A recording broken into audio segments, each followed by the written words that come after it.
I think it was like my fourth amateur MMA fight, and everything was just going wrong.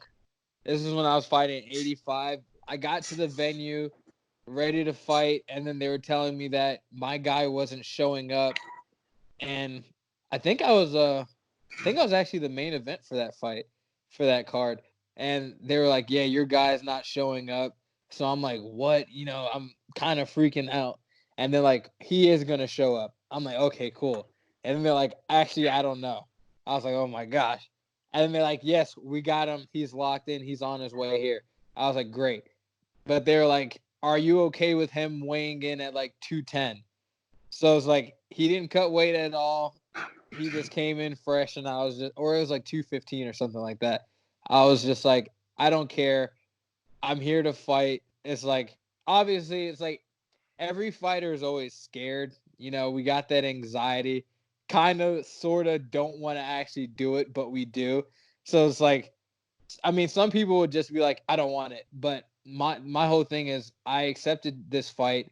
I said I would, and I'm going to see it through. That's how I try to live my life. If I say I'm going to do it, I'm doing it regardless of the butterflies or the jittery feelings. But um, we end up fighting. He broke my nose.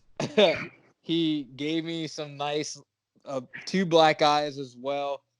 Elbowed me, like cut me in my ear and stuff like that. Completely like whooped my ass the first round. Like he had me mounted, was elbowing me, punching me, took my back and all that.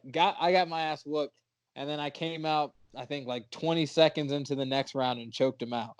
And that was a great memory. It's like one of the things that I remember is it was a standing guillotine and I was squeezing, and I remember blood gushing out my nose, and I saw it like spilling onto his back, and I was like, holy shit. I was like, this is crazy. Got the tap, and I was like, I'm excited because that was the first time that I had been roughed up like that, and I'd always wondered. I was like, what am I gonna do when someone actually like beats me up and it's not going my way? And I'd found out. I was like, well, I guess I'm tougher than I thought I was. It's like I took an ass whooping and came back and finished him, and I'm like happy. And then I was just like immediately after, I was like, my nose is killing me.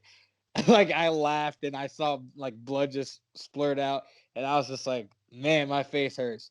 I was like, this is a great feeling though. Oh man, there's a lot of dorky stuff that I'm into. I mean, one of the big ones is anime. I'm a huge anime fan. I'm part of an anime podcast that I co-host called Spicy Ramen Podcast for anybody who's listening. Check us out. We're on Spotify, soon to be iTunes, uh, Podbean, and YouTube. But anime is one thing that I'm really big into, and then there, like I mean, also the tech stuff, the computers. I'm into that, and then is kind of just type of things that I research in my spare time. Greek mythology, I'm big into that. I have Ares or Mars, as people know, on my arm, a half sleeve. History, I'm a big history buff. My dad was a history buff. It's just a lot of different things, and I catch myself on YouTube a lot going down a wormhole of, if I get interested in a random subject, it's like, all right, let me go and see what this is about. And then podcast a lot about history and just how things work, how the brain works. Um, Hidden Brain, that's a really popular one that I like. And then Stuff You Should Know, and then Stuff You Missed in History Class. So I'd consider myself a nerd. So I'm a networks operation tech. It's a Fortune 500 company. They make Mack trucks and all types of different trucks. So pretty much I just monitor the whole company's network system. Fighting LFA 282 against Korey Kuppe. I really don't know how to say his last name, but I'd say he's a striker from Detroit, Michigan. Tough guy. He's pretty tall. He's gonna be like my third or fourth super tall opponent as a pro. And the fight will be on UFC Fight Pass, and I will be on the main card. Like I always have a game plan kind of set in my head. What the coaches want me to work on, but like they always say, when you're in there, it's kind of like being a quarterback and you call an audible. It, you can switch it up. Pretty much all my fights last year, I always think the fights are going to just stay striking because I prefer to strike. But if I see my opening, I'm taking it. I've been working on becoming more of a super well-rounded mixed martial artist, not just one-dimensional. Because before I would strike, and if you try to take me down, I would submit you. But now I've been striking, putting people up on the fence, taking them down, and then beating them up and then submitting them. So it really is just however it goes. It's like we're gonna start standing, and yeah, I'm gonna be throwing some heat, but I'm comfortable anywhere in the fight. That's one of those things. It's like training at Roufusport. I have high level teammates that I'm going with on a regular basis. I'm comfortable wherever the fight will go. So, it's always great when you get to go in there and then go out. I know for my last fight, I I was walking out and I had my music playing in my headphones.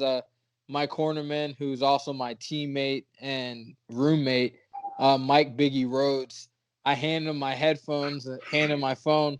I realized my song was still playing. I was like, holy crap. I was like, my battery might die. Just thinking like that.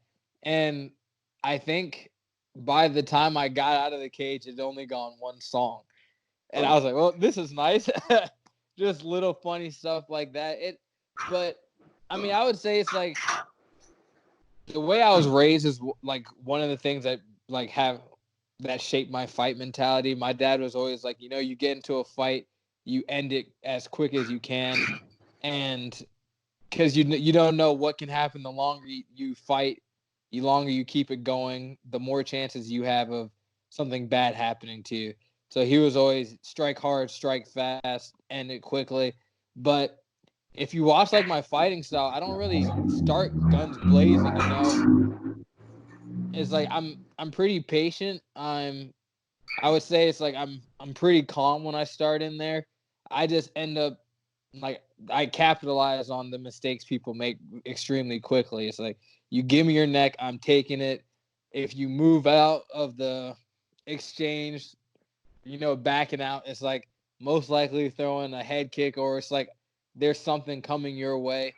And it's just making sure I capitalize on every moment. My coaches call it like don't leave food on the table. It's like it's there, you go and take it. Capitalize because you don't know, that could be the ending shot, that could be the ending submission. So why not just stay active? That's pretty much what it is. It's just always being in position to throw that strike, kind of like how Sergio Pettis did in his Bellator debut.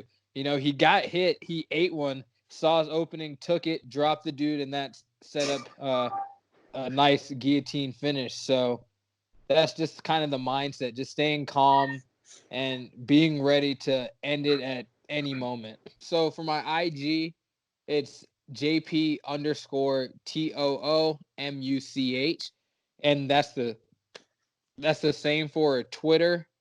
And then my anime podcast is Spicy Ramen Podcast. You can find us on Instagram. We're more active on Facebook, but you can find us on Instagram, Twitter. We're trying to get a little more active with social media, but all of us are full-time working people with, one of the guys has a family. The other dude, he also trains as well, and he's in the military. He's busy. And then I got full-time training and then full-time job. And then I also have my personal life. I have my girlfriend. So trying to split up all the time between that. So it's hard to stay active on the social media portion of our podcast, but I'm always on Instagram and Twitter. Facebook, I have my fight page, JP Too Much St. Louis.